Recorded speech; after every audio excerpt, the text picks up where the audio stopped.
पकडले गेले, काय म्हणाल? एक आरोपी लवकरच त्याच्या शोधात आहे पोलीस आणि तो लवकरच जेरबंद होईल. आणि माझी आत्ताची प्रमुख मागणी आहे सध्याची की संघटित गुन्हेगारी जी आहे ही सगळी, या सगळ्यांना लवकरात लवकर ह्याला राहिलेला एक मुख्य आरोपी आहे त्याला पकडून परत ज्यांनी ह्या सगळ्या आरोपींना मदत केली आहे घटना घडायच्या अगोदर, घटना घडल्यानंतर, सगळ्यांना तपासून ह्यांना पण योग्य ती शिक्षा भेटायला पाहिजे.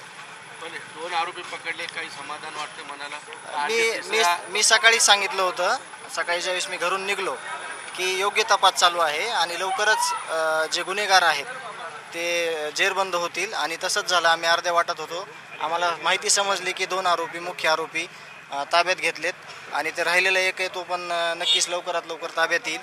आणि मग त्याच्यानंतरचं पुढचं जे पाऊल आहे आपलं, म्हणजे आपल्याला जे सांगायचं आहे आपल्याला प्रशासनाला, पोलीस यंत्रणेला, CID ऑफिसरला, की पुढचं माझी जी विनंती करणार आहे मी, तर ते त्यावेळेस मी सांगेन.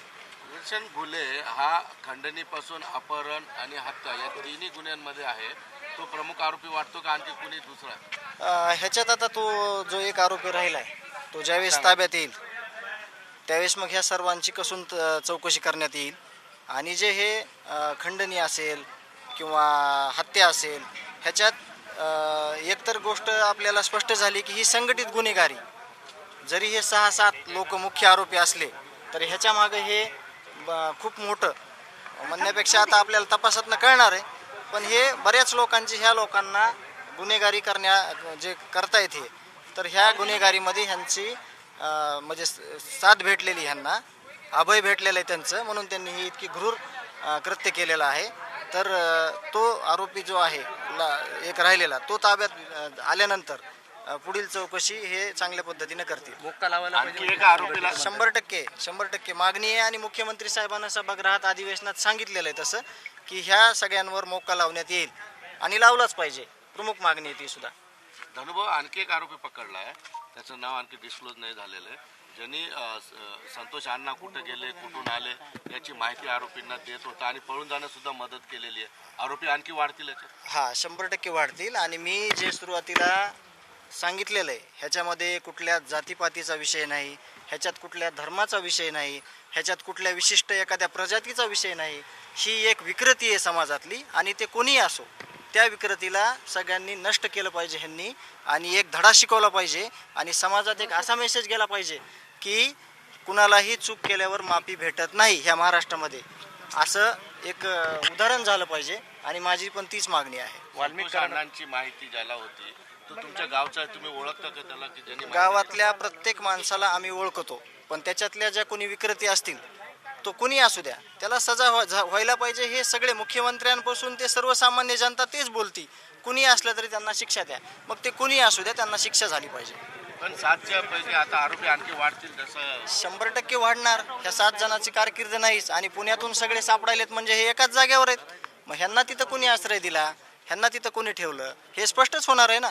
आता हे मुख्य आरोपी सगळे गोळा केल्यानंतर आपल्याला पुढील तपास हे करणारच आहेत, त्याच्यात सगळ्या गोष्टी करणार आहेत आपल्याला. वाल्मिक कराडबद्दल एक अपडेट समोर येते की निवडणुकीपूर्वी पैसे देऊन त्यांनी संरक्षण घेतलं होतं आणि असं सहज संरक्षण कुणालाही दिलं जातं आणि ते तो यंत्रणेचा, प्रशासनाचा विषय आहे. त्याची त्यांनी स्पेशल चौकशी करून जे कोणी त्याच्यामध्ये ज्यांनी कोणी संरक्षण दिलेलं आहे आणि कुठल्या आधारे दिलं आहे त्याचं स्पष्टीकरण त्यांनी दिलं पाहिजे. म्हणजे समाजाला पण कळेल की संरक्षण नेमकं सरकार कुणाला देऊ शकतंय, सर्वसामान्य लोकांना पण ती गोष्ट कळेल. पहिल्यांदा पोलीस तपास असेल, नंतर SIT असेल, CID असेल ना, आता SIT, याच्यानंतर इतके आरोपी, आत्ता आरोपी अटक होत आहेत, त्याच्यातही एक अजून आरोपी. इतके दिवस काय लागत आहेत असं वाटतं? हे सराईत गुन्हेगार आहेत, हे साधे गुन्हेगार नाहीत. हे सगळ्या महाराष्ट्राला लपून 20-25 दिवस राहतात. म्हणजे हे सर्वसामान्य माणसं नाहीत, ह्या जबरदस्त विकृती आहेत. ह्याचा समूळ नायनाट केला पाहिजे तरच आपला महाराष्ट्र आहे सगळा. म्हणजे एकट्या माझा भाऊ, माझ्या कुटुंबातला आधार, गावचा आधार आणि म्हणजे सगळ्यांचे जे आदर्श होता त्याला न्याय मिळणार नाही त्याच्याशिवाय. सगळे गोष्टींचं ह्या सखोल चौकशी होऊन सगळ्यांना शिक्षा भेटली पाहिजे. पोलीस अधिकाऱ्यांना आक्षेप घेतले होते तुम्ही? पकडले जात आहे.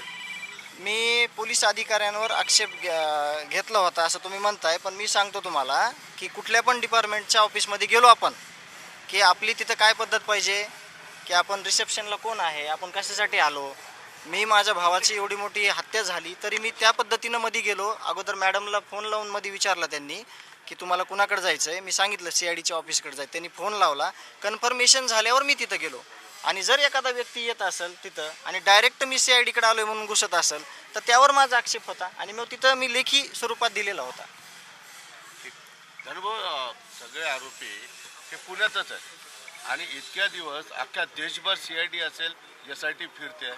काय कारण दिसतंय तुम्हाला की हे सगळे आरोपी पुण्यात आहेत? ह्याचं कारण एकच आहे. हे सगळे एका जागेवर आहेत म्हणजे हे सगळे म्हणजे कोणीतरी जे ठेवलेलं आहे तिथं जिम्मेदारीनं ठेवलं असेल ना त्याने त्यांना एका जागेवर सेफ्टी, त्याचा तपास लवकरच होईल. आणि कोण असणार आहे ते तपासातून कळून जाईल. आपण कसं सांगणार आता, आपण कुणाचं नाव घेणार. तपासात 100% त्यांना माहिती असेल. ते अधिकारी जे आहेत सगळे ते स्पष्टीकरण देतील त्याचं. आरोपी अटक व्हायला जितके दिवस लागत आहे तपास निष्पक्ष होईल असं वाटतंय का? तपास निष्पक्ष व्हायलाच पाहिजे आणि आम्ही त्याच्याशिवाय मागे हटणार नाही. माझ्या भावाला, माझ्या कुटुंब प्रमुखाला न्याय मिळालाच पाहिजे आणि आमची स्पेशल मागणी आहे तशी आम्ही 1-2 दिवसात मांडणार आहोत. धन्यवाद.